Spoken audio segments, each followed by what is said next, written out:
प्रभु बोलने वाले सेवक को आपके हाथ में सौंपते हैं पिता। प्रभु दोगुने सामर्थ के साथ इस्तेमाल कर प्रभु, यीशु मसीह के नाम से प्रार्थना को मांगते हैं, आमीन। आइए आप सब बैठ जाएं। Praise the Lord. खुदा आपको आशीष बरकत दे। ठीक है, और आप लोग मुझे नहीं जानते हैं और ना ही मैं आपको।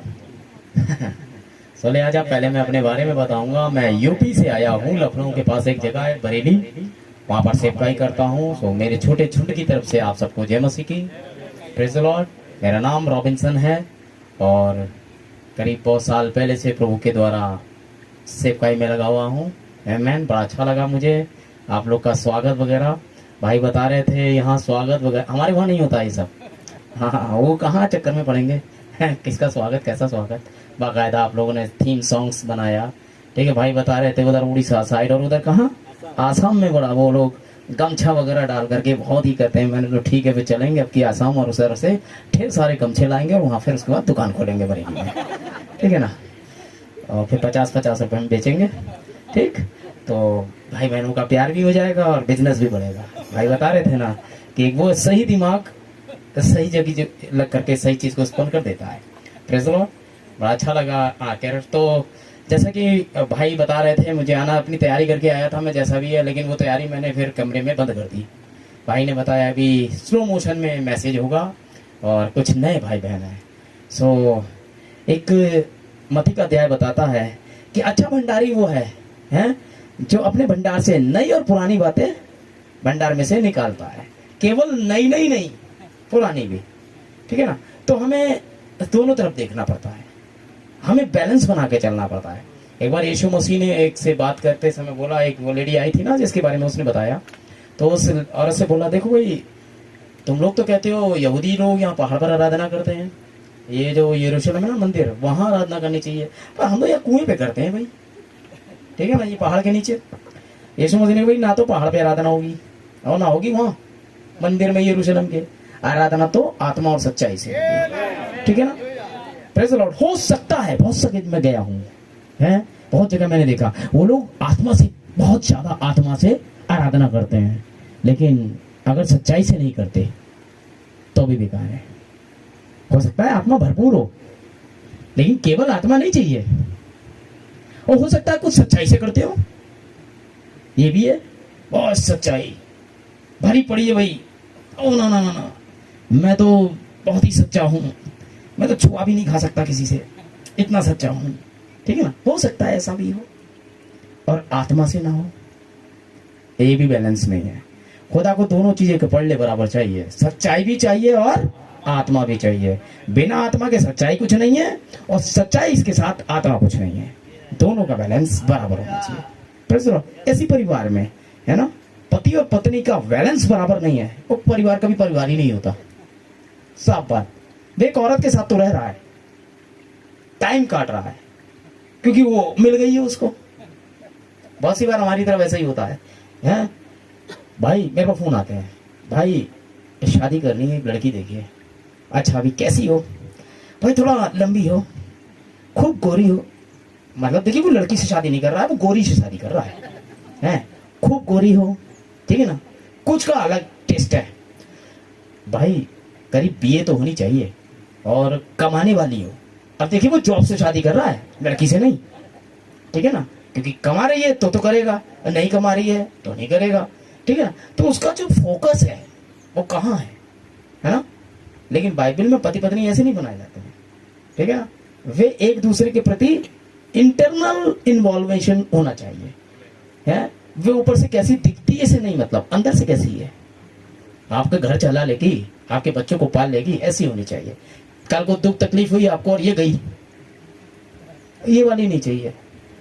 ऐसी बहनों आपका भी, लड़कियां भी, यहाँ पर टैटू होना चाहिए लड़के के, कम से कम 6 फीट का हो।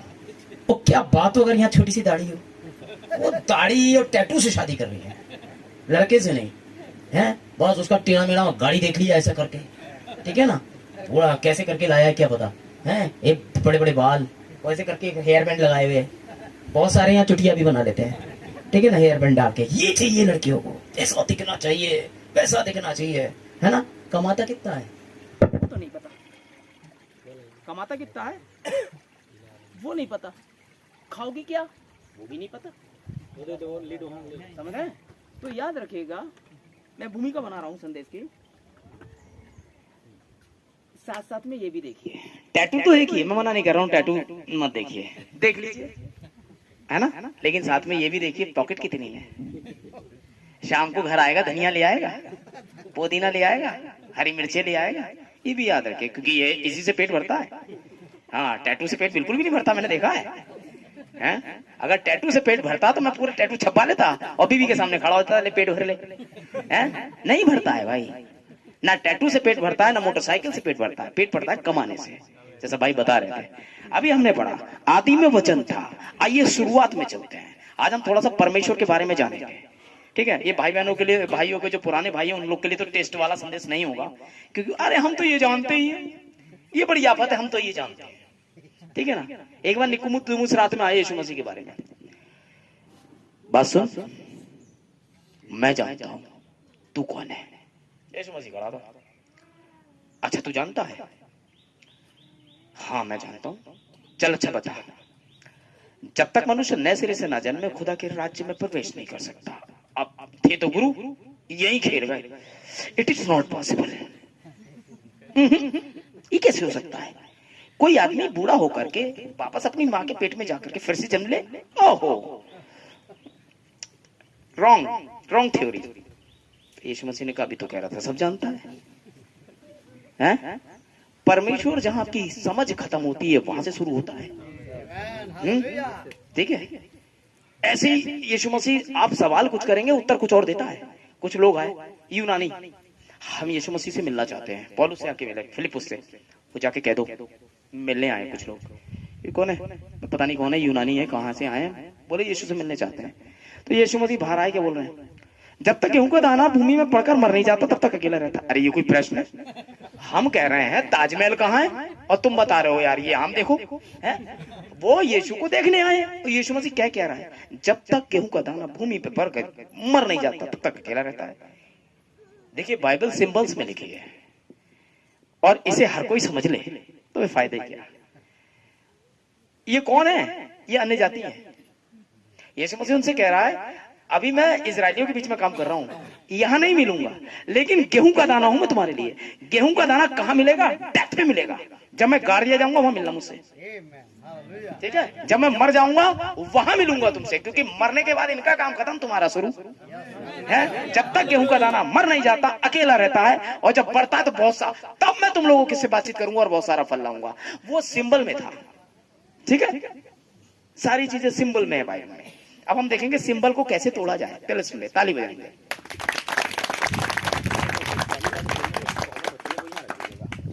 याद रखिएगा मैं धीरे धीरे चलूंगा ताकि अब हम परमेश्वर को देखेंगे थोड़ा सा। सारी दुनिया में अलग अलग जातियां हैं, तकरीबन 209 देश हैं दुनिया में, ठीक है ना? 209 देशों के अलग अलग देवता। कहीं गरुड़ है, कहीं मगरमच्छ है? किसी को कुछ नहीं मिल रहा तो ये पेड़ ही सही, ठीक है ना? है कोई नींबू निचोड़ लिया खोपड़ी पे, ठीक है ना? है भाई, है करते हैं। कोई नव देवता को लिए बैठा है, यही है भाई। क्योंकि आदमी की ये चाहत रही है कहीं कोई परमेश्वर मिले, मिला उला तो था ही नहीं, तो यहां उसको हमेशा एक डर रहा। किसी से तो वो डरता नहीं, तो किसी से तो डरे, तो एक परमेश्वर बना लो, ठीक? तो उन्होंने इजाद किया। अब चूंकि वो कभी मिला नहीं था तो लोगों की अपनी अपनी थिंकिंग थी कैसे हो, लेकिन फिर भी एक परमेश्वर था, लेकिन लोगों के नजरों से छिपा हुआ था, लोग जान नहीं पा रहे थे। हिंदुस्तान के अंदर में बिजली कड़की यही वाला होगा, और झट भागे गुफाओं में, क्योंकि लोग नंगा रहा करते थे, ज्यादा पॉपुलेशन थी नहीं, ठीक है? लोग समझ वाले थे नहीं, तो शेर आ गया वही हो गया है। Praise the Lord. कुछ हिंदू भाई लोग भी हो तो थोड़ा सा बैठिएगा सब्र से, ठीक है? एक ने मुझसे कहा था आप मीट खाते हैं? मैंने जी बिल्कुल। शर्म नहीं आती है? हमारे धर्म में मीट नहीं खाया जाता है, बिल्कुल भी मीट नहीं खाते हमारे देवी देवता। मैंने अच्छा वो कौन सी माँ है जो शेर पे बैठी है? तो बोले वो संतोषी माँ है। मैंने वो जो शेर है ना वो आलू के पराठे खाता है।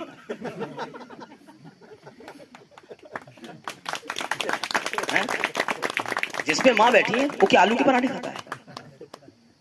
सोचिए आप, वो भी तो खाता है, तो उस पे क्यों बैठी है? समझ रहे ना आप? हाँ, मैं ऐसे ही हूं, ठीक है ना। एक आए, अरे किसने कहा ये साइंस गलत कहती है, हाथी की 4 सूंड पे 4 सूंड मतलब 4 हाथी हैं, उनकी सूंड पर पृथ्वी टिकी है। मैंने 4 हाथी की सूंड पर पृथ्वी, 4 हाथी हैं उनकी सूंडों पर पृथ्वी टिकी है, चारों ने। बोले हाँ ऐसा ही है, सूंड पर पृथ्वी टिकी है, तो फिर वो 4 हाथी कहां खड़े?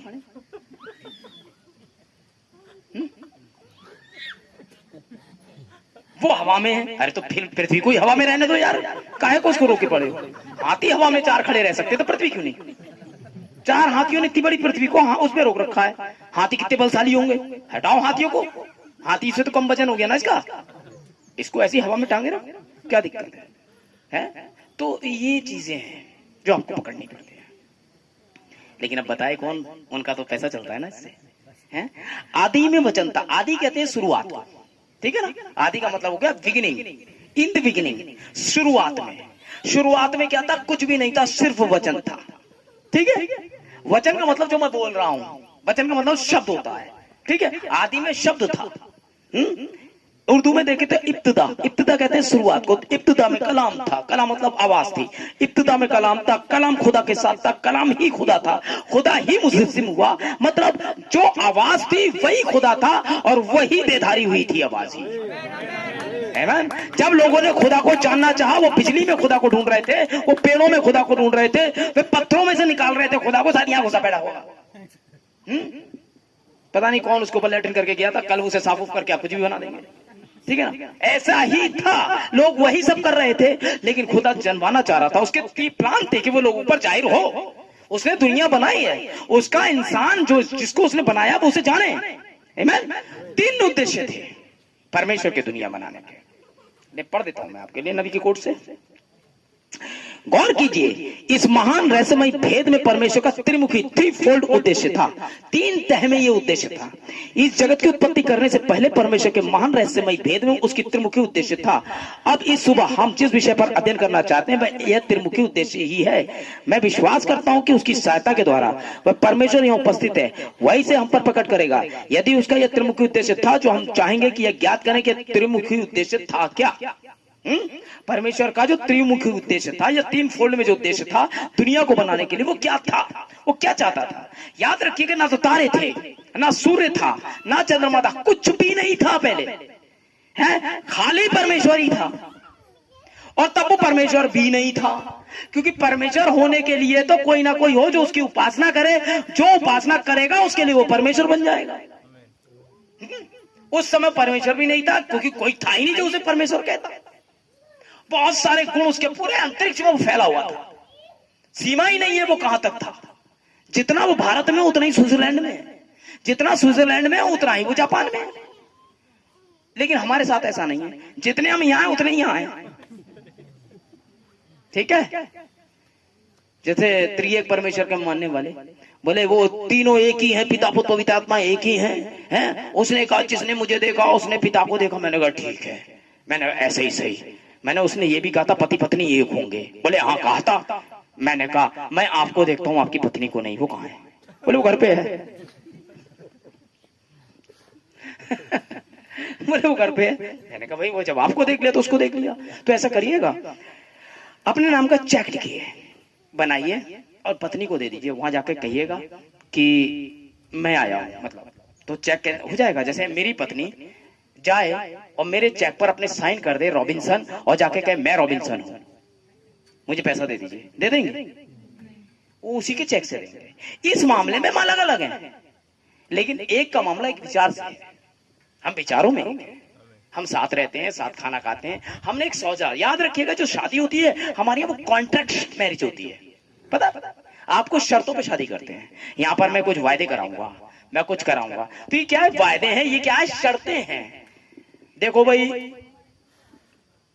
ये दुखी होगा तुम इसके साथ रहोगी, ये समझौता हो रहा है, समझौता, कॉन्ट्रैक्ट मैरिज।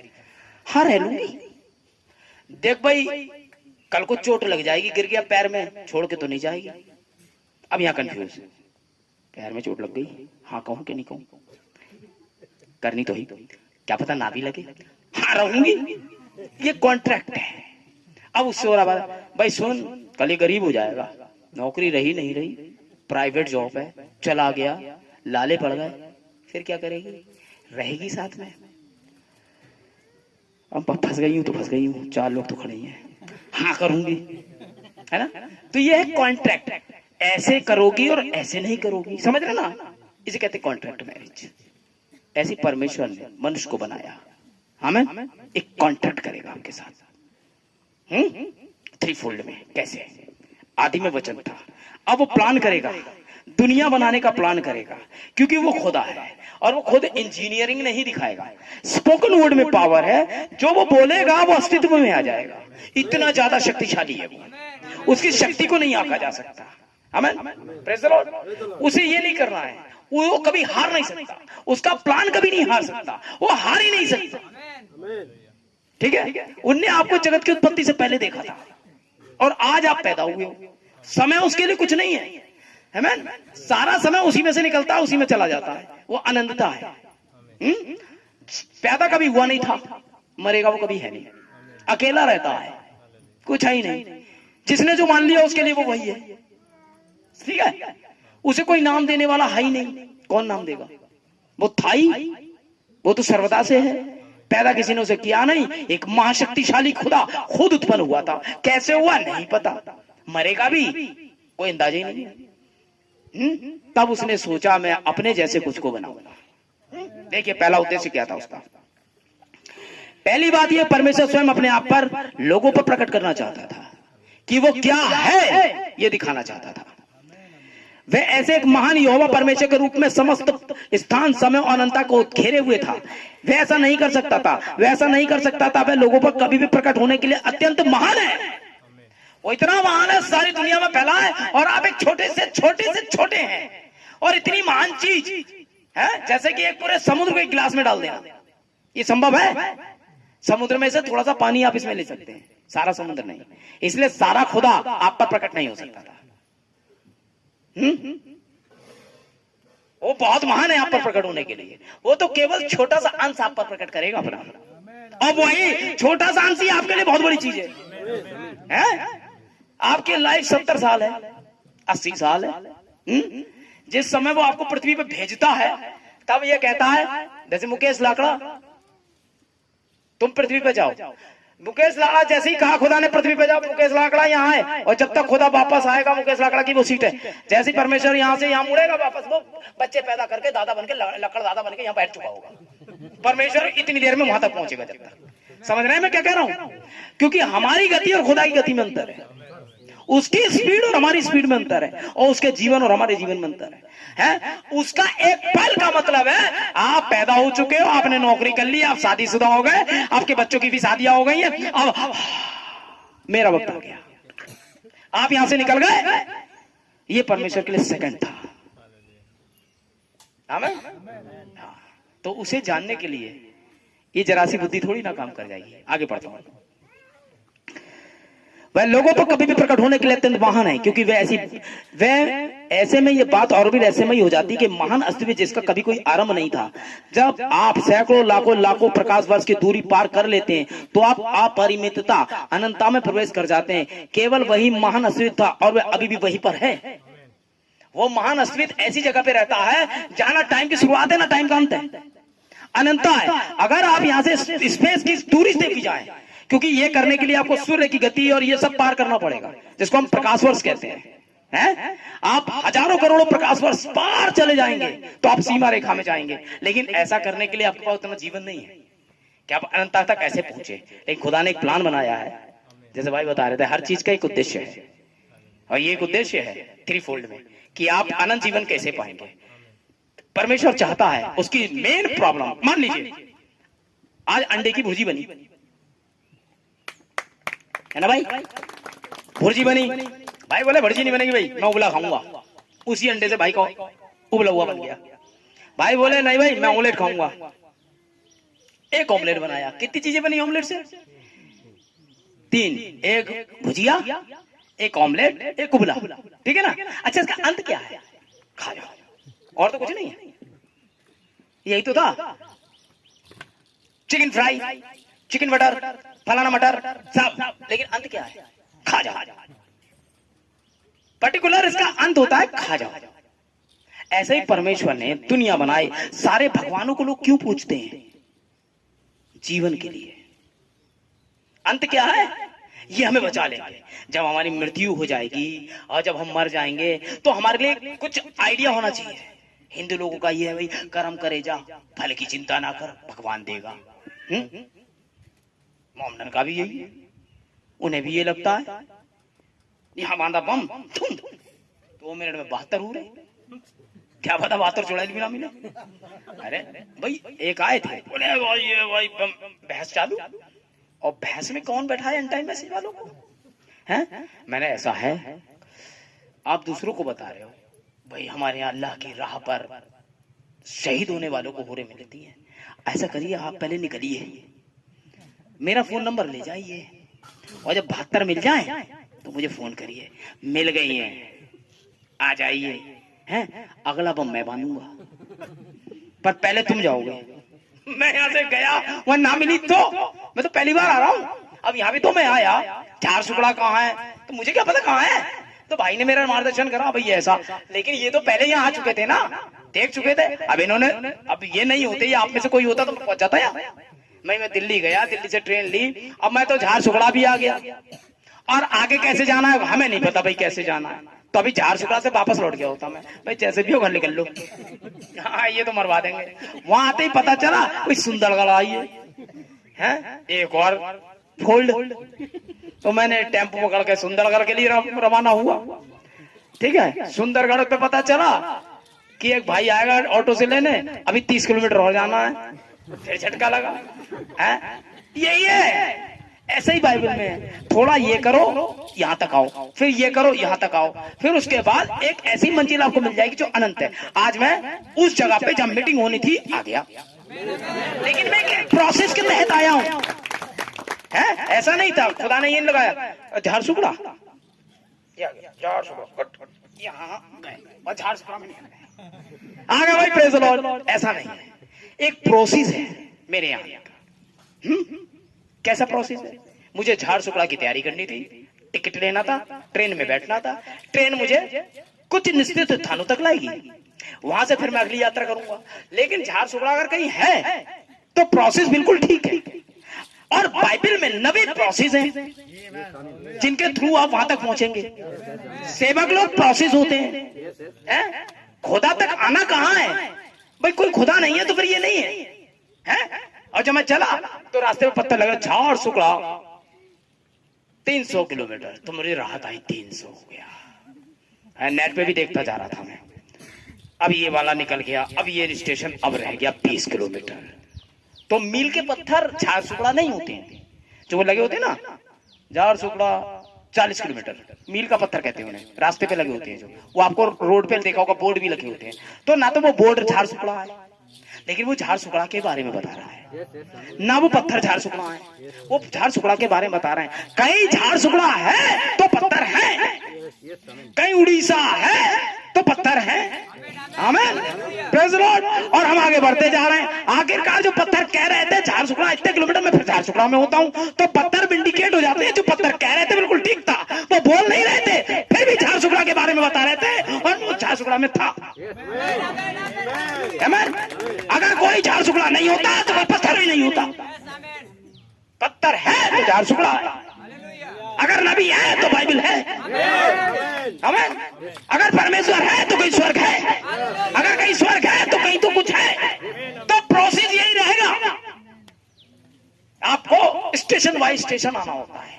मैं दिल्ली के बाद ऐसे ही स्टेशन वाइज स्टेशन परमेश्वर आ रहा है, आ गया, ऐसे नहीं आ रहा है ना, प्रोसेस से आता है। पुराने नियम में देखिए प्रोसेस से आ रहा था, स्टेशन वाइज स्टेशन। परमेश्वर 7 स्टेशनों के द्वारा आ रहा है। 7 कलेसिया काल है, 7 दूत हैं। आमीन, समझ रहे हैं? बाइबल में रखे प्रोसेस है। परमेश्वर चला अगले स्टेशन की ओर, वो तो चला गया, मैं पवित्र आत्मा भेजूंगा, पवित्र आत्मा आ गया 35 के दिन। अब यीशु मसीह का आगमन चालू हो गया, प्रोसेस वाई प्रोसेस है। वो आया, अब उसने देह चेंज करी, और अब वो पौलुस के पीछे था। पहला स्टेशन आना शुरू, आगमन स्टार्ट। हमें समझ रहे ना, इसलिए बड़े हौले हौले चल रहा हूँ आप समझ सके लास्ट में, क्योंकि आखिरी वाले जो मैसेज आएंगे वो थोड़े टफ हो जाएंगे। अगर आपने ये प्रोसेस समझ में आ गया तो आपको वो मैसेज समझ में आ जाएंगे कि हमारा आने का उद्देश्य क्या था, मीटिंग हम कर क्यों रहे हैं। आमीन। अब क्या करा, अगर आप बाइबल के नए नियम को पढ़ते हैं, बाइबल 2 नियमों में बटी हुई है, पुराना नियम और नया नियम। कितने लोग नए हैं जो बिल्कुल भी यीशु मसीह को नहीं जानते, हाथ खड़ा करें। Thank you. और कोई जो बिल्कुल भी नहीं जानते कि यीशु मसीह कौन है, सही से जान जाओगे आज आप। देखिए बाइबल में जो बाइबल है वो तकरीबन 1600 सालों में लिखी गई है।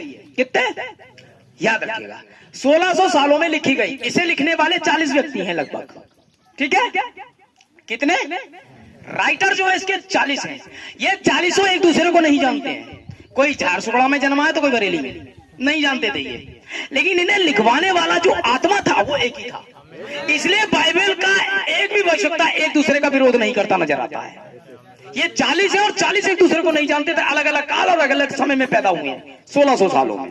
हमें बाइबल का मतलब ग्रीक पवित्र शास्त्र नहीं होता है, बाइबल का मतलब धर्मशास्त्र भी नहीं होता है। बाइबल एक ग्रीक भाषा का उपशब्द है, ठीक है। उस जमाने में ग्रीक भाषा ज्यादा चलती थी, है? तो ग्रीक भाषा का शब्द है। बाइबल का मतलब होता है इंग्लिश में लाइब्रेरी, ठीक है। क्या मतलब, लाइब्रेरी। और लाइब्रेरी को हिंदी में पुस्तकालय कहते हैं, ठीक है। यार एक किताब पुस्तकालय कैसे हो सकती है, एक किताब लाइब्रेरी कैसे होती है। लाइब्रेरी तो पूरी उसको बोलते हैं, क्योंकि इसमें 66 अलग अलग किताबें हैं और इन 66 किताबों का एक संग्रह किया गया और इसको बाइबल कहा गया। और ये 66 किताबें एक साथ जुड़कर बाइबल का निर्माण करती है और ये एक परमेश्वर के बारे में बात करती है, ठीक है। यहाँ कंफ्यूजन बिल्कुल नहीं है। ये बाइबल आपको कद्दू खाने के लिए मना बिल्कुल नहीं करती। पूरब की ओर पैर करके नहीं सोना है बिल्कुल नहीं कहती है, ठीक है ना। ऊट पटांग हरकतें यहीं के लोगों ने शुरू की है। परमेश्वर परमेश्वर है, इन चीजों से खुश नहीं होता वो है। अच्छा मान लीजिए उसी के फूल, उनने बोला फूल हो गए, अब मेरे ही 5 रुपए आप मुझे को लौटा दो, ये क्या बात हुई। केले उसके, सेब उसके, सब उसी ने तो बनाया, वही तो भगवान था, ऐसे मान लीजिए है। अब देखिए भगवान यूनिवर्सल होता है, पर्टिकुलर जैसे देश के मुखिया होते हैं ना, कपड़ा मंत्री, कूड़ा मंत्री, आलू मंत्री, गाजर मंत्री, ऐसा वाला मंत्रालय नहीं है? ये वाला भगवान इसके लिए, ये मौत का भगवान जाएगा भैंसी पे बैठ के, ये वाला नहीं है चक्कर है। और मुसलमान जो है वो मोटरसाइकिल खा जाते हैं यमराज की, ठीक है ना। आप समझे, ये हालात है। तो ऐसा नहीं पर्टिकुलर ये जो है इसके लिए, ये जो है पानी के लिए ये पारसाद करेगा तो ये इंद्र है, ऐसा कहीं नहीं है। सब उसके पास होलसेल अपने पास है? कोई ऐसा नहीं है इसके ऊपर, ऐसा कहीं स्वर्ग नहीं है जिसपे रंभा नाच रही है, बिल्कुल नहीं नाच रही वहां। हाँ, ये केवल इंडिया वाला जो स्वर्ग है, इंडिया ऐसा नहीं, इंडिया का भगवान अलग है, जापान का अलग है, इन लोगों के अपने अपने हैं जिन्होंने अपने आप बनाए। लेकिन जो वास्तविक खुदा है एलोहीम, वो पूरी पृथ्वी का खुदा है, उनने सारी दुनिया को बनाया है और उसी ने इन लोगों को बनाया है। ये पृथ्वी पैदा हुए बड़े बड़े सूरवीर हुआ करते थे ये, और अपने आप में उस समय पढ़े लिखे लोग थे नहीं और अपने आप को बना के चले गए, ठीक है ना। कभी आप सोच सकते हैं, आप सोचे खुद कैसे कैसे हो सकता है। प्रेज़ द लॉर्ड, ऐसी कोई प्रजाति है ही नहीं जो ये लोग दिखाते हैं, कुछ नहीं, समझे आप। भाई बंदर बनाया खुदा ने तो बंदर ये साथ बनाई, चिंपैंजी बनाया तो उसकी मादा साथ बनाई, ऐसा ही है खुदा का नियम। कभी देखा भालू की शादी औरतों से होती है, हमारी वाली स्त्रियों से है, समझ रहे हैं। लेकिन मैं आपको समझा रहा हूं डिटेल में, हमारे खुदा ने सारी पृथ्वी को बनाया और सारी यूनिवर्स का खुदा था, उसका एक प्लान था कि वो आपको मरने नहीं देगा, क्योंकि आपको बेटा करके बना रहा है, बेटी करके बना रहा है, मौत नहीं आनी चाहिए आपको, क्योंकि आप ना मरने वाले खुदा के बच्चे हैं, तो इसलिए आपको मरना नहीं है, ये उसका प्लान है कि आपको मरने नहीं देगा। मौत हम लोगों ने खुद खरीद ली अनजाने में, है? हम खुद बाजार से जाके मौत ले आए। बहुत सारी बार होता है, आप लोगों ने देखा होगा, इंसान की खिसलत है, खसलियत कहते हैं इसको। इंसान जहाँ लिखा हुआ थूकना मना है, ठेल लगा देगा। आप देख लो बच्चों से कह उधर नहीं जाना है, उस समय जब तक आप खड़े तो लेकिन वहां जरूर जाएगा, क्या है वहां, क्या है, क्यों मना करा है, वहां पर्दा हटा के देखेगा जरूर, जब तक देख नहीं लेगा मानेगा नहीं।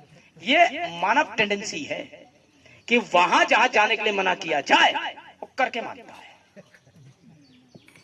पता चले बड़े बड़े शब्दों में लिखा होगा यहाँ पेशाब करना मना है, सुबह 6-7 लाइनें उसी दीवार पर होती है ना, बाकी की जहां नहीं लिखा हुआ कुछ नहीं।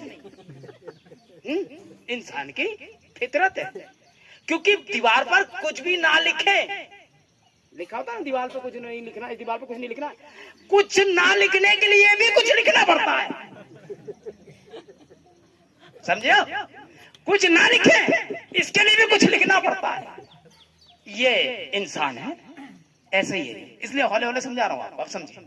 इसलिए परमेश्वर ने कुछ नियम दिए इसमें कि देखो बेटा तुम मुझे देख पाओगे नहीं क्योंकि तुम सीमित हो, तुम्हारी आंखें वहीं तक देख सकती हैं, यहां तक सीमित। देखिए आपके सोचने की सीमित क्षमता है, सुनने का मेगाहर्ट्ज क्षमता है, पढ़े लिखे हैं आप समझ सकते हैं। देखने के देखिए यहां से मुझे वहां तक दिख रहा है, इसके आगे दुनिया खत्म हो गई, यहां तक नहीं दिख रहा है, उसके बाद कुछ नहीं है। मुझे अमेरिका नहीं दिख रहा तो है नहीं क्या, जापान भी नहीं दिख रहा यार, कैसी आंखें बनाई खुदा ने ना, तो यार अरे जापान तो छोड़ो, दिल्ली नहीं दिख रहा, वो तो भारत में ही है? हमारी आंखें सीमित है, समझे? हमारे कान सीमित अवधि में सुनते हैं, कुछ मेगाहर्ट्ज पर हैं, जितना जैसे कुछ ऐसी आवाजें जो आप सुन नहीं पा रहे हैं, चिड़िया इतनी आवाज में मर जाती हैं, पता है आपको? इस मेगाहर्ट्ज पर अगर देखें, चलिए मैं करके बताता हूं। टेलीविजन का रिमोट देखा आपने, उसमें से एक लाइट निकलती है, आपने नहीं देखी होगी, ये आपको इस पे कैमरे पे दिखाई देगी। जब आप कैमरे पे देखें एक लेजर लाइट निकलती है, ये इतनी ज्यादा तेज होती है, यदि आपने इस लेजर लाइट को छिपकली पे मारा तो गिर जाएगी नीचे, इतनी तेज आवाज करके आवाज निकल के जाती है जो आप नहीं सुन सकते हैं, लेकिन उसके लिए बहुत आवाज है। छिपकली बहुत छोटी चीज है आपसे, तो कई मेगाहर्ट्ज पे छिपकली के लिए बहुत तेज आवाज है, वो तुरंत वहां से दीवार पे से नीचे गिर जाएगी रिमोट से, मालूम है आपको? ऐसा ही है, उसके लिए तेज आवाज है। ऐसे ही आप इससे ज्यादा तेज आवाज नहीं सुन सकते जो आप है। बहुत सारा शोर करने के बाद दिमाग की नसें फट जाती हैं। सोचने की क्षमता है, खाने की क्षमता है। अगर आप 4 रोटी खाते हैं तो आपके पास में 18 रोटी दे दूं वो नहीं खा पाएंगे आप, खाने की क्षमता है। तो अब बताइए परमेश्वर कितना महान है, बताइए मुझे, आप बताइए कितना महान है, आपसे बताइए कितना महान है परमेश्वर, कितना महान है? आप कहोगे इतना महान है, तो आपके लिए वो इतना महान हो गया बस, तो क्या इसके बाद वो महान नहीं है? क्योंकि आपके देखने की, सोचने की, महान बनाने तक की क्षमता है आपके पास, उतना ही जितना आप महान है, इससे ज्यादा महान आप बना नहीं पाएंगे उसे। इतना महान है, जितने महान बन सकते तो बन गए, समझे आप? इससे ज्यादा महान बना ही नहीं पा रहे हो आप उसे, तो एक लिमिट तक महान बना गए आप उसे, समझ रहे हैं मैं क्या कह रहा हूँ? आप जितनी ताकत थे टेढ़े मेढ़े हो जाएंगे, इतना महान, मतलब जहां तक आप टेढ़े हो सकते थे हो गए, इतना महान, उससे ज्यादा टेढ़े हो ही नहीं पा रहे हैं। तो जहां तक आपकी लिमिट थी वहां तक महान बना दिया परमेश्वर को, और इससे ज्यादा वो महान नहीं है अब आपके लिए, क्योंकि इतनी ही महान बनाने की क्षमता थी आपकी। तो क्या इसके बाद वो महान नहीं है? क्योंकि आप उसे उतना महान बना नहीं पाएंगे जितना वो है। समझ पा रहे हैं ना? आप तो जितने महान खुद थे उतना महान बना गए, तो आपसे ज्यादा महान नहीं हुआ वो आपके लिए, ठीक है? आप कह सकते हो वो तो बहुत, कितने ऊपर जाओगे यार, बहुत से कहां चले जाओगे, एक जगह जाके तो रुकी जाओगे, एक तो क्षमता है ना बहुत की आपके, उस बहुत के आगे कहां जा पाओगे आप? वहां जैसे ही आप रुके उतना महान बना गया, लेकिन वो वास्तव में इतना महान है कि आप सोच नहीं सकते, क्योंकि आप लिमिट में सोचते हैं, लिमिट में बोलते हैं, आपकी आयु लिमिट में है, आप लिमिट में है, ठीक? परमेश्वर आपकी इस कैटेगरी को जानता है। लेकिन एक समय था जब आप लिमिट में नहीं थे, ठीक? लिमिट में नहीं जी रहे थे, मरना था नहीं आपको, और जब आप मर नहीं सकते तो आप सीमित देख सकते हैं, फिर तो समझ रहे हैं? क्योंकि हर चीज, क्योंकि आप टाइम से बाहर हैं, ये टाइम शुरू हुआ, यहाँ टाइम खत्म हुआ, इस बीच की सारी चीजें जो कुछ है मुझे दिखाई दे रही हैं, क्योंकि टाइम में है। यहां से अनंतता शुरू हो जाती है, यहां से, और अगर आपका टाइम बेस से बाहर है तो आप वो सारी चीजें देख पाएंगे। फिर समझ रहे हैं? आप आदि देख सकते हैं, अंत देख सकते हैं, और इसे देखने के लिए केवल एक ही व्यक्ति को पर्याप्त बनाया गया, वो तो यीशु मसीह। इंसान था हमारी तरह, आदि में वचन था, खुदा का प्राण जाग गया, देख लिया। आमीन। परंतु वह क्या करना चाहता था, उसे पैतृक फादरहुड से प्रेम किया था, क्योंकि वह एक पिता था। परमेश्वर एक पिता था, लेकिन अभी बालक नहीं थे उसके, लेकिन पिता वाला गुण उसके अंदर था, पिता था। उसके पास पैतृक गुण को प्रकट करने के केवल एक ही तरीका हो कि वो मनुष्य का पुत्र बन जाए। अपने पैतृक गुण को या अपने पिता वाले गुण को प्रकट करने के लिए पुत्र बनना जरूरी था। तो पुत्र तो था ही नहीं, तो पिता ही पुत्र के रूप में भी आएगा ताकि पुत्र वाला रूप प्रकट हो। यही कारण था कि यीशु अपने आप को मनुष्य का पुत्र, सन ऑफ मैन कहा करता था। देखिए, वे ये नहीं जानते थे वे क्या कहता था, उनमें से बहुतेरे ये नहीं जानते, परंतु क्या आप इसे समझ गए? मंडली कहती है आमीन। देखिए, परमेश्वर अपने आप को प्रकट करना चाहता था। उसके त्रिमुखी उद्देश्य में से उद्देश्य यह था कि वह स्वयं अपने आप को प्रकट करे, स्वयं अपनी पहचान मानव जाति के साथ कराए, स्वयं अपने आप को मसीह में प्रकट करे। दूसरी बात कि विश्वासियों को अपनी दूसरी बात, अभी तो कह रहा हूं दिखाई नहीं दे रहा है, ये तो यहां रखें।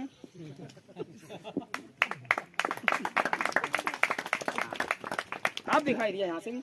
दूसरी बात यह थी कि विश्वासियों की अपनी देह में जो कि उसकी दुल्हन है, उसकी श्रेष्ठता हो, प्रधानता हो, ताकि लोगों में वास कर सके। दूसरी बात यह है कि पुत्र के रूप में तो वो पैदा हो गया, अब अपने आप को बहुत सारे लोगों में उंडेल करके अपने आप को उनमें दिखा दे, और वो काम जो वो खुद करता है कर सके। ठीक है, वह ऐसा आदम और हव्वा के साथ कर सकता था, मगर उन्हें तो पाप करके उससे अलग कर दिया था। कोई ऐसा तरीका होना चाहिए था कि ऐसा फिर से किया जा सके। अब सिर्फ उसके बारे में सोचने मात्र से ही मेरे लिए एक बहुत बड़ी बात है। परमेश्वर का क्या उद्देश्य था? परमेश्वर ने आदम हव्वा को वैसा ही क्यों नहीं छोड़ दिया था? तब वह अपनी परिपूर्णता का, अपने सारे गुणों का प्रकटीकरण नहीं कर सकता था। अगर आदम हव्वा को उसने छोड़ दिया होता और आदम हव्वा ने कोई पाप नहीं किया होता तो सारे गुण प्रकट नहीं होते। वो उद्धार करता भी तो था, ये वाला गुण कैसे प्रकट होता? वह चंगाई देने वाला भी तो था, ये कैसे प्रकट हो? अब चंगाई देने वाले के रूप में कोई तो बीमार पड़े, बीमार तब हो कोई बीमारी आए, तो बीमारी आएगी तो वो बीमार पड़ेगा तो वो चंगा करके दिखाएगा, आई एम हीलर, तो ये गुण प्रकट हुआ। लेकिन वहां तो कोई बीमारी ना थी। जब तक कोई गिरा हुआ नहीं है, कोई पाप में फिसला हुआ नहीं है, तो फिर उद्धार कैसा? तो पहले तो कोई पाप हो तो वो कोई करे, फिर पापी बने, फिर खुदा नीचे आए, उसको उद्धार करके दिखाए। उद्धार का क्या अर्थ होता है भाई? पेन है आपके पास, दिखाता हूं मैं उद्धार करके। ठीक है ना? उद्धार, कोई पेन देंगे? हाँ, ये लीजिए। ये पेन मान लीजिए यहाँ है, यहाँ लगा हुआ है, इसकी ये पर्टिकुलर एक जगह है, ये यहीं रहता है। अचानक ये यहाँ गिर गया, ये यहाँ से यहाँ गिर गया। इसकी एक इमेज थी, कभी ये मेरे यहाँ लगा रहता था, है? इंसान ने कभी पाप नहीं किया था, खुदा के यहाँ था। यही उसकी पर्टिकुलर जगह है, परमेश्वर के हृदय के नीचे। खुदा उसे हमेशा यहीं रखना चाहता था, लेकिन वो तो गिर गया। अब खुदा उद्धार क्या? भाई दूसरा पेन दे दो। मैं दूसरा पेन यहाँ लगा लूंगा तो क्या ये उद्धार हो जाएगा? ये है, गिर गया तो गिर गया, पड़ा रहने दीजिए अभी उसे, ना अभी पड़ा रहने दीजिए। वो तो गिर गया, उसे कोई नहीं उठाएगा। अब उसकी जगह में नया पेन लगा लूं तो ये उद्धार होना नहीं होगा। उद्धार क्या है? अब मैं फिर से नीचे झुकूंगा, ठीक है, ये गिरे हुए को उठाऊंगा, गंदा हो गया, कीचड़ में था ना, मैं इसे साफ करूंगा। पेन आरंभ में भी पापी नहीं था, गंदा नहीं था, गंदा तो वो कर दिया गया, गिर गया, साफ करूंगा। इसको कहते हैं शुद्धिकरण। ठीक है, इसको क्या कहते हैं? शुद्धिकरण, जस्टिफिकेशन है ये। ठीक है, उठाना फिर उसे साफ करना, ये नहीं, उठाना जस्टिफिकेशन था, गिरी हुई जगह से फिर से उठाना और फिर साफ करना, ये पवित्रीकरण था। फिर से उसको उसकी जगह पर लगा देना है। ठीक है ना? ये अडॉप्शन है। हालेलुया, फिर से यहाँ रखना। आप गिर गए थे, आपको उठा करके उसको फिर से यहाँ लगा देना। आपकी जगह कोई दूसरा प्राणी नहीं लिया, आप ही को लिया। आप ही गिरे थे, आप पुत्र थे, आप ही चाहिए खुदा को, क्योंकि खोता वही है जो पहले से होता है। बाइबल में लिखा है, तो खोए हुए को ढूंढने, उनका उद्धार करने आया है। तो खोता वो है जो पहले से होता है, जो था ही नहीं वो खोएगा कैसे? खोई हुई भेड़, जब खोई तो भेड़, जब नहीं खोई तो भेड़, और जब मिल गई तो भेड़। ये नहीं हो सकता, अरे भेड़ खो गई है, कोई बात नहीं, खुदा को कछुआ दे दो, कछुए से काम नहीं चलेगा। वी वांट भेड़। आमेन। मेरा जो खोया है, जो मेरा 100 का नोट खोया है वो चाहिए। अब आ जाइए, दिखाता हूं, फिर से कर दूं। ये मैंने वहां भी किया था, झारखंड में। कितने का है ये? 500 का है। ये गया नीचे और आओ इस पर कूदो। अब ये कितने का है? अब ये कितने का है? अब ये कितने का है? अब ये कितने का है? जब इसकी कीमत नहीं कम हो रही तो आपकी कैसे हो जाएगी? नहीं, ये तो सिर्फ कागज का 500 का नोट है। ये कितने में चलेगा? 500 में ही ना। मैं इसे कितना मारूं, मैं कितना इसे गालियां बकूं, कितना इसे बुरा करूं, इसे मैं उठा करके कहीं भी फेंक दूं, ये 500 का ही है। You are the sons of God. क्या किया आपने, क्या नहीं किया, ये बात की बात है। आपकी कीमत परमेश्वर के पुत्र के रूप में है। कोई भी कीमत आपका मुकाबला नहीं कर सकती। आपको पता है आपकी एमआरपी क्या है? आप अपनी एमआरपी जानते हैं? अब मान लीजिए मैं 10 रुपए का बिस्किट का पैकेट लाता हूं, उसमें लिखा होता है एमआरपी। एमआरपी का अर्थ होता है मैक्सिमम रिटेल प्राइस। उसके जितने भी टैक्सेस थे आपने पे किए, वो औरत आती है ना टीवी पे, देखिए ये वाला बिस्किट खाइए, इसकी जो फीस थी वो भी आप देते हो, वो कंपनी नहीं देती। कंपनी इसमें सब लगा लेती है।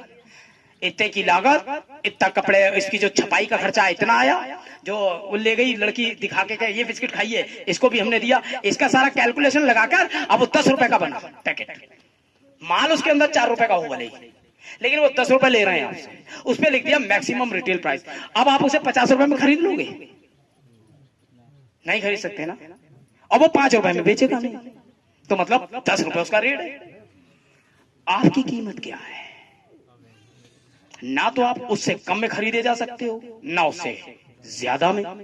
यीशु मसीह ने अपना खून बहाया आपकी कीमत के लिए, तो यीशु मसीह के खून को छोड़ कोई और कीमत आपकी थी ही नहीं।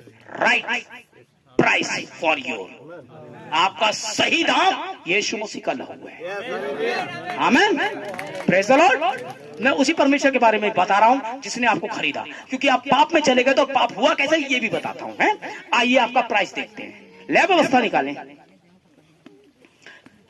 अब तक तो मैसेज खत्म कर देता, क्योंकि मैं बहुत तेज बोलता हूं ना, इसलिए वो आपको टीचिंग करा रहा हूं। मैसेज तो कल परसों आएंगे।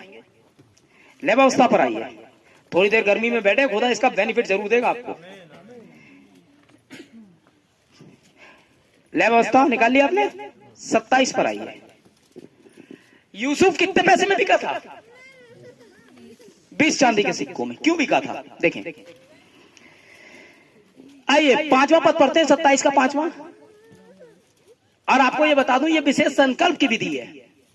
पहले गुलाम बेचे और खरीदे जाते थे, ये उनकी विधि है, ठीक है। और कितने रुपए में बेचे जाएंगे, कितने रुपए में खरीदे जाएंगे, उनकी एमआरपी यही है।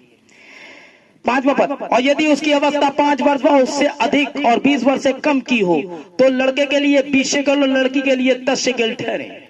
शेकल कहते हैं चांदी के पैसे को, ठीक है। चांदी के टुकड़े हुआ करते थे शेकल, जिस समय वहां पर इजराइल के अंदर में ये प्रथा थी। आमीन।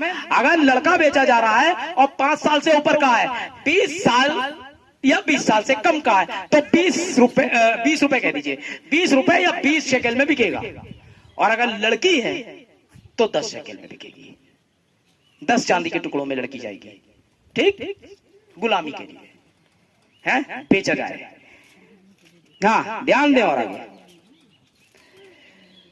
3रा पद देखिए, और यदि वे 20 वर्ष व उससे अधिक और 60 वर्ष की कम आयु का पुरुष हो, 20 वर्ष से अधिक और 60 वर्ष तक का हो और उससे कम आयु का हो, इस 60 से 20 से लेकर 60 तक के जो पुरुष हैं वो कितने में बिकेंगे? तो उसके लिए पवित्र शास्त्र के शेकेल के अनुसार 50 शेकेल का रुपया ठहरे। कितने शेकेल का? 50। यीशु मसीह कितने में बिका? 30। और यूसुफ कितनी साल का था? 17 साल का। तो कितने का बिका? उम्र कितनी होनी चाहिए थी? 5 से 20 के बीच का जो बिकेगा वो 20 में बिकेगा। 20 में बिका ना वो, ठीक करेक्ट था ना। यीशु कितने में बिका? 30। बिकना कितने में चाहिए था? ये 50 लिखा है ना, तो पुरस्कार तो रुपया 50 है। आगे पढ़ते हैं। और अगर लड़की हो तो सॉरी 3रा, तो उसके लिए 50 के शेकेल के अनुसार 50 शेकेल का रुपया ठहरे, और यदि वे स्त्री हो तो 30 शेकेल ठहरे, और अगर औरत हो तो 30 चांदी के टुकड़े जाएं। यीशु मसीह कितने में बिका? तो वो आपका रेट है, यीशु मसीह का नहीं। 30 चांदी के टुकड़े कलेसिया को खरीदा उसने, इसलिए तुम दाम देकर मोल लिए गए, ये बोला था उसने। आमीन। आपका पैसा है, वो तो 50 में बिकता, आपका रेट है 30, कलेसिया स्त्री है तो स्त्री का रेट था 30, तो उसने आपका दाम चुका दिया, ठीक है। उसे तो कोई खरीद ही नहीं सकता था, उन्हें तो कुछ करा ही नहीं था। जो ठीक है ना, ये गुलामी क्या होती थी? मेरा बच्चा जो पैदा होगा वो भी गुलाम, वो भी बिकेगा, उसका बच्चा जो पैदा होगा वो भी गुलाम, गुलाम के बच्चे गुलामी रहेंगे, ठीक। तो हम गुलामी में पैदा हुए थे शैतान की, तो हमारा रेट चुका दिया गया, खत्म। तो अब हम गुलाम क्यों नहीं है? तुम सत्य को जानोगे, सत्य तुम्हें आजाद कर देगा। यीशु मसीह ने आपको आजाद करा, क्योंकि सत्य को ही तो आजाद कराता, और मार्ग सत्य जीवन यीशु मसीह था, और आपको सत्य को जानना था, और सत्य आपको आजाद करेगा। अब यीशु मसीह की प्रॉपर्टी हो आप, उसने खरीद लिया आप। इसलिए दाऊद यीशु मसीह का बंधु हुआ था, इसलिए पौलुस यीशु मसीह का बंधु हुआ था, और बंधुए केवल अपने मालिक की सुनते हैं। जा बेटा जा, खेत में काम कर। आमीन। तो यीशु मसीह ने आपको क्या बनाया है? आपका दाम छुड़ा के आपसे शादी किया, तो कितना बड़ा अनुग्रह है, आप सोचिए, है कलेसिया। Praise the Lord. समझ गए ना आप? तो ये उसका दूसरा उद्देश्य था कि कलेसिया में अपनी परिपूर्णता साबित करे। देखिए तीसरी, मैं जानता हूं गर्मी बहुत ज्यादा है। तीसरा उद्देश्य परमेश्वर के राज्य को बिल्कुल ठीक ठीक उसकी मूल अवस्था में वापस लेकर आना। जो पहले आदम के द्वारा पाप के कारण गिर गया था, उसे पुनः उसी हालत में वापस लाना जहां पे ठंडे समय में चला फिरा करता था, अपने लोगों से बातें किया करता था, उसके साथ संगति करता था। तीसरा उद्देश्य आपको फिर से वहीं ले जाना, वही आदम की वाटिका में ले जाना, और फिर से आपसे बातचीत करना शुरू करना। खुदा वैसे ही आपसे बात करे जैसा पहले करता था, आपको पुत्र के स्थान पर वापस लाना, सारी गुलामी से आजाद कराना, आपको पपटर वही पहुंचा देना। ये परमेश्वर का उद्देश्य है। परमेश्वर का उद्देश्य ये नहीं है भैया जैसे बाकी के लोग हैं। चंगा होना चाहते हो, 51 सीढ़ी ऊपर चढ़ के आओ लेट के। हेलो जी, अब 51 सीढ़ी चढ़ो। हैं कुछ बाबा ऐसे भी हैं, भुट्टा कब से नहीं खाया है? भुट्टा दिखाई दे रहा है मुझे, बहुत 3 साल से भुट्टा नहीं खाया, तो भुट्टा खाओ, 2 पड़ोसी को खिलाओ, कृपा आ जाएगी। कुछ बाबाओं को ये बहुत हो गया है। समोसे की गंध आ रही है, समोसा कब से नहीं खाया आपने? बाबा 2-4 महीने हो गए, समोसा खाना चाहिए ना। 5 समोसे खुद के ले लो, 5 दूसरों को खिलाओ, आ गई कृपा। अब समोसों से कृपा आती है, भुट्टों से कृपा आती है। कैसा बाबा है? और लोग रो रहे हैं उसके पास आकर के, अरे उसके पास कुछ नहीं है, इसके लिए बैठा है वो, समझ रहे हैं? उसे मालूम है आप इसी, जब उसका काम भुट्टे और समोसे से ही हो रहा है, अरे हमें तो ले जाओ यार ना, उसे पागल बना दे आधा तो ज्यादा रहा है। ऐसे बाबाओं से रोड फिरते हैं हम, क्योंकि यहाँ कम साक्षरता है, लोग जल्दी झांसे में आ जाते हैं। बेटा नहीं हो रहा, अरे ये मेडिकल फैक्ट है। बच्चे नहीं हो रहे हैं, अरे चेकअप कराइए ना मेडिकल जाकर के, वहां ऑपरेशन बहुत सारी आज सरकार ने बहुत सारी चीजें कर दी है, मेडिकल बहुत आगे पहुंच गया है। इसका बाबा से कोई लेना देना नहीं है, बाबा इसका फायदा और उठा लेगा। समझ नहीं रहे आप? ऐसे केसेस बहुत देखे हैं, क्राइम ब्रांच भरा पड़ा है इन मामलों से। हैं बाबाओं ने वहां आश्रम खोल रखे हैं, बहुत सारे लोग रोते हुए आते हैं, बाबा ये नहीं हो रहा, बाबा इसमें काली का छाया है, शनि की छाया है, मंगल की माया है, जाने क्या लगा रखा है। कुछ नहीं होता, सब दिन एक से है। हाँ सब खाओ, तुम्हारे लिए बनाया है खुदा ने। भून के खाओ, बना के खाओ, जैसे चाहे खाओ, उधेड़ दो जो मिले, आम से लेके शाम तक जो मिले खा जाओ, ठीक है? कुछ नहीं है ऐसा, आपको नहीं रोका है आपके खुदा ने, जो अच्छा लगे खाओ। अरे भैया ये तो विधवा है, इसकी तो छाया, अरे यार वो औरत है, उसकी काय की छाया, और किससे आप असद हो गए? ये सिर्फ यही पाया जाता है ना? ये बहुत बढ़िया देश है अपना, पत्थरों पे दूध बहाता है, जम के मूत पीता है। जो पीने वाली चीज है उसे बहा देता है, जिसे बहाने वाली चीज है उसे पी जाता है। ये अपना देश है, ठीक है? वहां बहुत होता है हमारी तरफ, क्योंकि मैं यूपी से हूँ, यूपी में ये चीजें बहुत हैं। लगे पड़े सुबह सुबह, कब करेगी कर दे है? तो पी रहे हैं। और दूध ये गया वो गया नाली में से, समझिए है? तो आप जान लें भाई बहनों कि क्या हो रहा है, हमारा खुदा क्या कर रहा है। इसलिए पर्टिकुलर आपकी भूमिका बना रहा हूँ, संदेश नहीं प्रचार कर रहा हूँ, टीचिंग कर रहा हूँ आपके साथ, ठीक है, केवल टीचिंग चल भाई इसका इको थोड़ा बोला। हेलो प्रेज़ द लॉर्ड, आमेन।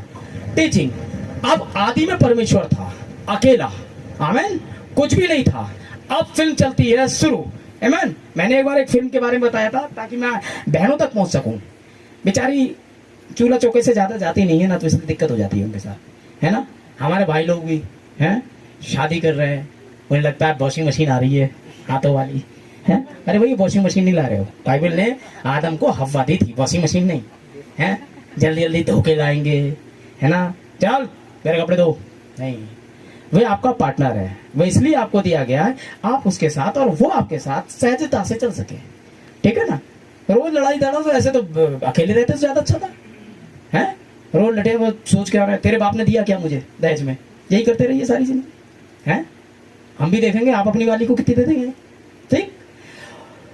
तो अब क्या होता है, देखिए आदि में परमेश्वर का प्लान क्या था। जब सब कुछ हो गया, शोले फिल्म देखी है किसी ने? समझाता हूं आपको। शोले फिल्म जैसे गब्बर सिंह ये लोग थे, पुराने लोगों ने देखी होगी, 1975 में आई थी। रमेश सिप्पी इसके डायरेक्टर थे, समीर ने इसे लिखा था, ठीक है ना। समीर कौन है? समीर है सलमान खान जी का बाप, वो राइटर था, ठीक। उसने इस पिक्चर को लिखा, शोले को। बम ब्लास्ट पिक्चर थी उन दिनों में, बहुत ज्यादा इसने बिजनेस किया, है ना, समझ रहे ना। वही ये दोस्ती हम नहीं छोड़ेंगे, अमिताभ बच्चन और वीरू और जय की जोड़ी प्रसिद्ध हो गई है। और उसमें एक डकैत था गब्बर सिंह, चंबल का डकैत, बताइए आपको, रामगढ़ के में फिल्माया गया था ये। बड़ी बढ़िया करके इन लोगों ने पिक्चर की कास्टिंग करी, बहुत अच्छी पिक्चर थी और बड़े बड़े लोग इसमें इन्वॉल्व थे। अब पिक्चर जो आई है 1982 में आई, 75 में बनना शुरू हुई थी, अब 82 में आई और लोगों में बड़ा उत्साह, लोग गए टिकट ब्लैक में लिए, ऐसे करके, वो सब 25-30 पैसे टिकट था। वहां पर जब गए और जब वापस आए तो अब आपस में बातें कर रहे हैं, गब्बर सिंह मर गया भाई पिक्चर में। जिस दिन रिलीज हुई पिक्चर उस दिन लोगों को पता चला गब्बर सिंह मर गया। 82 में लोगों को पता चला। और पिक्चर कब से बन रही है? 75 से। क्या गब्बर सिंह उस दिन मरा था जिस दिन लोगों ने देखा? आप समझिए, किस दिन मरा? 75 में कैमरे के सामने मरा वो तो जिस दिन आपने देखी उस दिन आपके लिए मरा वो तो। भाई गब्बर सिंह मर गया पर्दे पे, वो तो आज आपको पता चला क्योंकि आज देखी है ना आपने। तो बन तो 75 से रही थी। गब्बर सिंह तो उस दिन मरा जिस दिन कैमरे के सामने मरा। ये चल रही है, अभी कोई नहीं देख रहा है, ये गुप्त में चल रही है, अभी पिक्चर किसी के सामने नहीं आई है। अभी तो केवल फिल्म जो है चालू है कैमरे के सामने, और गब्बर सिंह के कई एक रीटेक हुए होंगे। रीटेक का मतलब नहीं दोबारा करो, ना ये नहीं, अब सही से जान नहीं निकल रही है आपकी सही से, और डायरेक्टर बता रहा है ऐसे जान निकलेगी, और थोड़ा सा ऐसे चिल्लाओ, तो बताते रहते हैं तो पिक्चर बनती है बड़ी देर में। तो गब्बर सिंह आना रीटेक करते करते करते एक शॉट कंप्लीट हुआ, गब्बर सिंह मर गए, शॉट आ गया पिक्चर में, ठीक है ना। अब तो बहुत एडिटिंग है, तब ऐसा नहीं था, कई बार रीटेक करने पड़ते थे। गब्बर सिंह मर गया, तो गब्बर सिंह कैमरे के सामने मरा था क्या? गब्बर सिंह उस दिन मरा जिस दिन समीर कहानी में मार रहा है उसको। देखिए पीछे रील आ रही है, पहले तो लोगों के सामने मरा जिस दिन रिलीज हो गई, अभी कैमरे के सामने मर रहा है, यूनिट के सामने, जो यूनिट है ना पूरी, उनके सामने मर रहा है वो। लेकिन इससे पहले डायरेक्टर ने उसे यहां मार दिया स्क्रिप्ट में। यहाँ लिखते समय डायलॉग लिख रखना है, ये गब्बर सिंह, ये बसंती है, ये है, वो है, सब लिखता जा रहा है वो है। अब यहाँ गब्बर सिंह मार रहा है वो, ये गब्बर सिंह मर गया। तो गब्बर सिंह क्या यहाँ मरा था जब वो राइटिंग कर रहा था? जी नहीं, जब वो कहानी यहाँ सोच रहा था गब्बर सिंह उनने पहले यहाँ मारा। समझ रहे हैं? क्लियर? अब आइए फिल्म पीछे करते हैं हमें। Praise the Lord. अब आप पैदा हुए, अब रिलीज हुई आपके सामने पिक्चर, आज आप मसीह बन गए। तो क्या आज आप मसीह बने थे? स्क्रिप्ट में पहले ही बन चुके हैं आप तो वो रोल करने आए हैं जो स्क्रिप्ट में है, इससे ज्यादा कुछ नहीं कर रहे हैं आप। आमीन, ठीक है। देखेंगे स्क्रिप्ट, निकालिए इफिसियों की पत्री, पहला अध्याय ये लीजिए खुदा का प्लान आ गया। इफिसियो, इसलिए बड़े प्यार से धीरे धीरे उसके तीसरे पद से, इफिसियो पहला अध्याय तीसरा पद। हमारे प्रभु यीशु मसीह के परमेश्वर पिता का धन्यवाद हो कि उसने हमें स्वर्ग स्थानों में सब प्रकार की आशीषें दी हैं, जैसा उसने हमें जगत की उत्पत्ति से पहले उसमें चुन लिया। जैसा उसने, परमेश्वर ने, उसने हमें जगत की उत्पत्ति से पहले चुन लिया, ठीक है, उसमें चुन लिया कि हम उसके निकट प्रेम में पवित्र निर्दोष हो। आपको पवित्र होना ही है, स्क्रिप्ट में आप पवित्र है ना, वहां आप निर्दोष है ही, क्योंकि स्क्रिप्ट में आप निर्दोष है। वहां आप तो वो कर रहे हैं जो लिख चुका, इससे ज्यादा आप कर ही नहीं सकते। आप खुद के है ही नहीं, वहां से रिमोट चल रहा है। आमीन। देखिए, हाँ देखिए, निर्दोष और अपनी इच्छा की सुमति, अपनी इच्छा से खुदा ने ऐसा किया है, सुमति के अनुसार हमें अपने लिए पहले से ठहराया। प्रेडेस्टिनेशन, पहले से ठहराया आपको। जब आप पैदा भी नहीं हुए थे, आपके माता पिता भी पैदा नहीं हुए थे, तो खुदा के विचारों में आप थे, हैं? पहले से ठहराया कि यीशु मसीह के द्वारा हम उसके लेपालक पुत्र हो। आपको पुत्र होना ही है, क्योंकि स्क्रिप्ट पहले ही लिखी जा चुकी है। आप लाखों साल बाद पैदा हो चाहे, करेंगे आप वही जो स्क्रिप्ट में है, भाग सकते नहीं है। खुदा ने ऑलरेडी जीपीएस लगा के भेजा है यहाँ। जब परमेश्वर अपना कंप्यूटर ऑन करता है तब देखता है ये चला, ये जा रहा है। भले ही आप शराब पट्टी में बैठे हैं, जीपीएस चालू है, मेरा बेटा वहां बैठा है। एक दिन किसी मीटिंग में आप पहुंच ही जाओगे, टूलते टालते हैं बहनों, और उस मीटिंग के बाद कहीं से हालेलुया आएगा, हैं? समझ गए? खुदा का दबाव चलेगा, जीपीएस को एकदम से सिग्नल मिलना शुरू हो जाएंगे सैटेलाइट से, हैं? 7 दूतों का संदेश तिरंगे मारेगा, खटखट झटके शुरू, हैं? और आपको रियलाइज होगा आप एक गलत व्यक्ति हो, ये कहां आप शराब और इसमें बैठे हैं? ऐसा आप नहीं कर रहे, जीपीएस सिस्टम लगा है और वो हो गई अब, क्योंकि खुदा ने आपको निर्दोष देखा है। हमें अब सिस्टम चालू हुआ, खुदा ने दबाव डाला, आप रोने लगे फूट फूट के, आय हाय ये तो मैं बड़ी उसमें हूं, मेरा तो एक बाप है, मैं तो स्वर्ग की संतान हूं। और उसके बाद आप घुटनों पे आके बहुत छूट गए सारी चीजों से। अब आप एक मसीह हैं, निर्दोष और पवित्र है? क्यों? परमेश्वर जानता है आप कहां जाएंगे, हैं? कभी आपने वो उकाव की कहानी सुनी? अरे वो आराम से ही उकाव का अंडा था। नबी कोई कहानियां नहीं बताता, बाइबल मना करती है कथा कहानियों से दूर रहे, तो क्या कहानी बताएगा वो आपको? आमीन। कितने अंडे थे उकाव के? दो ही थे ना, दो ही बोला उसने। पहला अंडा जो चोरी हो गया था, एक वो था, हैं? और एक घोंसले में ही रहा, हैं? माँ को पता चल गया 21 दिन के बाद, अगर ये बाहर आ गया तो वो भी बाहर आ गया होगा। आमीन। कोई कहानी नहीं है। पहला अंडा पौलुस था, जो उसी कलीसिया काल में था। आमीन। और पौलुस जब निकल कर आया तो सेम अंडा भी ऐसा ही होगा जैसा ये है। और दूसरा अंडा विलियम ब्रैनम खुद था, जानते हैं आप? हैं? डिनोमिनेशन चुरा कर ले गया था उसे, आमीन। और इसे यहां लाकर रखा, वो मुर्गियों के बीच में था नहीं था, हैं? डिनोमिनेशन के बीच में तो आया था, उन्हीं के खिलाफ बात कर रहा है। अरे वो खुद प्रचार कर रहा है खुद को, लेकिन उसका दिल वहां नहीं लगता था, हैं? 1933 में माँ आई, हैं? पता है उस माँ ने क्या कहा था? ऊपर देखो, यही कहा था विलियम ब्रैनम का एक संदेश है, ऊपर देखो। ऐसी थे नहीं ना सारी चीजें। 1933 में जब दूत ने, भाई ब्रैनम 1933 में 16 लोगों को बपतिस्मा दे रहे थे, 17वें व्यक्ति को, और 17 होता है 10-7, याद रखें, ठीक है? एलिया का नंबर ही 17 है, 10-7 होता है। 10-7 क्या है? वरन 7वें दूत के शब्द के दिनों में जब तुरई फूकने पर होगा तो परमेश्वर का गुप्त मनोरथ उस सुसमाचार के अनुसार जो उसने 10 भविष्यताओं को दिया पूरा होगा। प्रकाशित वाक्य 10-7। आमीन। Praise the Lord. हम कल वाले मैसेज में इसे बिल्कुल क्लियर कर देंगे 10-7 की सारे मामले को, ठीक? अभी तो मैं केवल ये बता रहा हूं। तो उस दूत ने विलियम ब्रैनम से कहा ऊपर देखो, है? और उस व्यक्ति को, जो 17वां व्यक्ति था, उसका नाम है एडवर्ड कॉलिन, ठीक है? जिस व्यक्ति को बपतिस्मा भाई ब्रैनम दे रहे थे उसका नाम है एडवर्ड कॉलिन। बस कॉलिन को बपतिस्मा देते समय दूत ने कहा ऊपर देखो। और उसके बाद वहां पर एक लड़की थी जो 14 साल की थी। Praise the Lord. और प्रकाशित वाक्य 3:14 के अंदर में कलीसिया है। उस लड़की ने ये शब्द साफ सुने, 7वें दूत के शब्द देने के दिनों में जब वो तुरई फूकेगा, ये पूरा मैटर उसने देखा है। जस्ट ऊपर देखो, जैसे ही देखो उसने सीधे बोला, मसीह के पहले आगमन के आगने से पहले मैंने यूहन्ना बपतिस्मा देने वाले को संदेश के साथ भेजा, जो तू प्रचार करेगा मसीह के दूसरे आगमन के आगे चलेगा। ये 14 साल की उस लड़की ने साफ शब्दों में सुना। उस 32वें की सभा में वो लड़की भी वहां उपस्थित थी। Praise the Lord. और विलियम ब्रैनम की उम्र इस समय 24 साल थी करीब। आमीन, समझ रहे हैं? हालेलुया। क्योंकि ये लड़की आगे आने वाले समय में बहुत ज्यादा काम करने वाली थी। यही सिस्टर मैडा थी, आमीन, जो भाई ब्रैनम की वाइफ बनेगी आगे। Praise the Lord, hallelujah. आप समझे? ठीक, मेरे खुदा, आप समझे? तो वो अंडा यही था, लेकिन अब वो उकाव के साथ है, अब वो उकाव की संगति में बता रहा है, ठीक है ना? और वो इसलिए आया कि बाकी के खोए हुए उकाव को, अगर वो खोए हुआ था तो बहुत सारे और भी खोए हुए उकाव अलग अलग थे, ताकि उन्हें निकाला जा सके, निकाल करके सही संदेश में लाया जा सके। क्योंकि उकाव ताजा खाता और ताजा मरता है।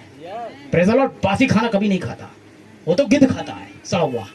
ताजा मारने का आदि उकाव है। उकाव ईगल, बड़ा पक्षी होता है। आमीन। देखें आप, तो आपको जगत की उत्पत्ति से पहले स्क्रिप्ट में खुदा ने डाल दिया। तो बहनों, आप यूं ही नहीं आ गई, है ना? आपका नाम चाहे कोई भी क्यों ना हो, आप मीटिंग में यूं नहीं आ गई। खुदा ने बुलाया है, क्योंकि वो यूनिवर्सल का खुदा है। वो सरदारों का खुदा है, वो मुसलमानों का खुदा है, वो हिंदुओं का है। भले ये ना जाने, लेकिन वो खुदा इनका है। मजाक नहीं कर रहा, दिखाता हूं। आना आपको यीशु मसीह के पास ही है, चाहे आप इसी धर्म में मरे। देखें, प्रकाश से बाकी निकालिए फटाफट। ओ सॉरी, 25 मती 25। खुदा का आत्मा हमारे बीच में, वो तुरंत पीछे से गाइड कर देता है। नहीं, गलत बोल रहे हो। 25:31।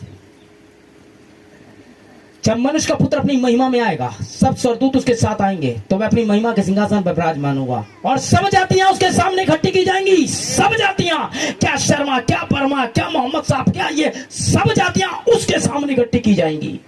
आज नहीं तो कल यीशु मसीह के सामने सब जातियों को आना है। तो आज ही क्यों नहीं? फिर जब आना ही है, ये नहीं रोक पाएंगे, बता रहा हूं। मैं चर्च में सारे भगवानों से बात कर चुका हूं। हालत खराब है, सही बता रहा हूं। भोपाल की घटना आपको बता दी, मेरा गल कटवा दोगे अभी। ऐसे ऐसे कांड हुए। Praise the Lord. आमीन। हकीकत में कोई थे ही नहीं है कुछ कर पाए, इनमें से कोई भी उद्धार करता नहीं है यीशु मसीह को छोड़। है रियल गॉड जो सब कुछ कर सकता है। अब ये आपके ऊपर है, आपसे बात करने के लिए खुदा तैयार है। आप रात 1 बजे उठे और 3 बजे तक प्रार्थना करें, आपके आस ही इंस्पिरेशन आना शुरू हो जाएंगे खुदा खुद। है प्रेज़ द लॉर्ड। ऐसा हो नहीं सकता कि आपका खुदा आपसे भेंट ना करे। द कॉन्फ्रेंस ऑफ गॉड में परमेश्वर ने खुद बोला है, आमीन। अगर आप उससे मिलने के लिए तैयार हैं, तो वो आपसे बात करने के लिए बाकी तैयार है, तब तो बात कर लेगा। कुछ भी नहीं करना है, यहां से आपका जीपीएस चालू हो जाएगा। फेथफुल, खट खट खट, खुदा को सिग्नल मिल जाएंगे, आप बात करना चाह रहे हैं उससे। हैं? अरे कैसे पता जगह को है कि यहाँ जाना चाहिए, ये करना चाहिए? जीपीएस लाया उसको, सुबह उठा, वो उसकी वाइफ का नाम रिबका था, वो रोज उससे कहती थी मीटिंग में चला करो यीशु मसीह। अरे चल हट, बेकार की बात।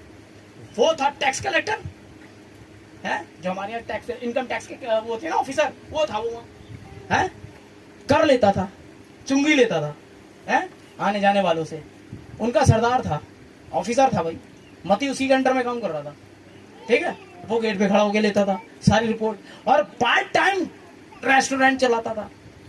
शाम के समय इनका रेस्टोरेंट था, ठीक है ना, जगई का, ठीक है। अब क्या होता है, अरे यार देख ही लो कौन है ये। यीशु मसीह को देखने का विचार भी अगर आपके दिमाग में आ गया तो ये काम कर जाएगा। उसके दिमाग में विचार आया, देखूंगा अब होता क्या है कहानी, जाता हूँ। नाटा था बेचारा, देख सकता नहीं था, क्या करा, पेड़ देखा, हमने बोला यार ये रोड भी यहीं आ रही है, ये भी चौराहे पे पहुंच जाओ। यहाँ से निकला तो भी यहाँ से जाएगा, इधर से गया तो भी यहाँ से जाएगा, इधर से गया तो भी इधर ही आ जाओ।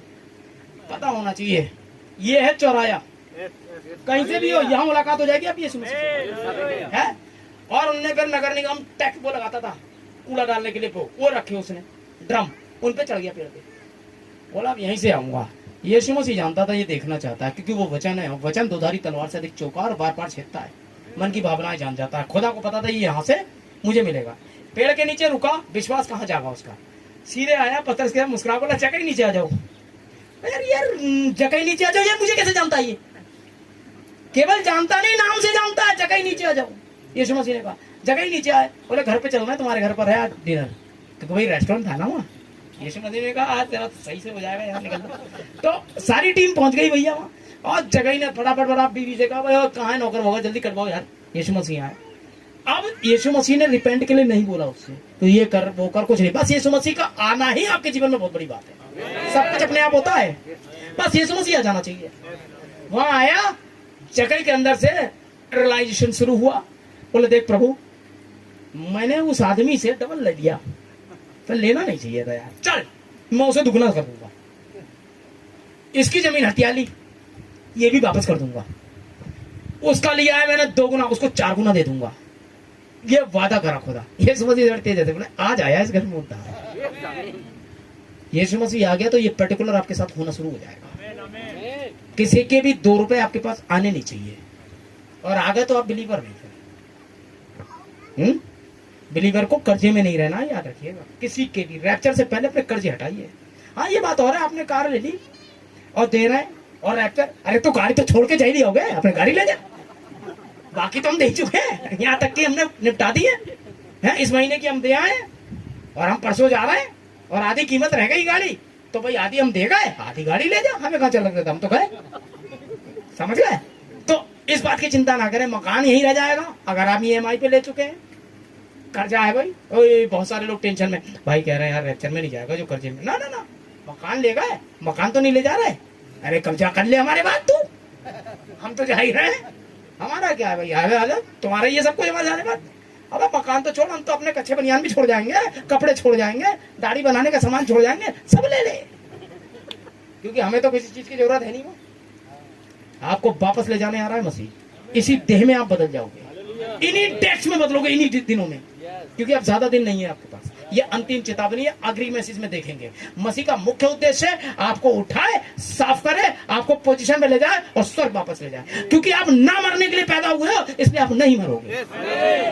ये प्लान में है खुदा के जीवन भर। जो बहन 95 साल की है, जो बहनें 80 साल की हैं, जो बहनें 65 साल की हैं, बहनों आपके लिए खुशखबरी, आप सिर्फ 17 साल की होगी।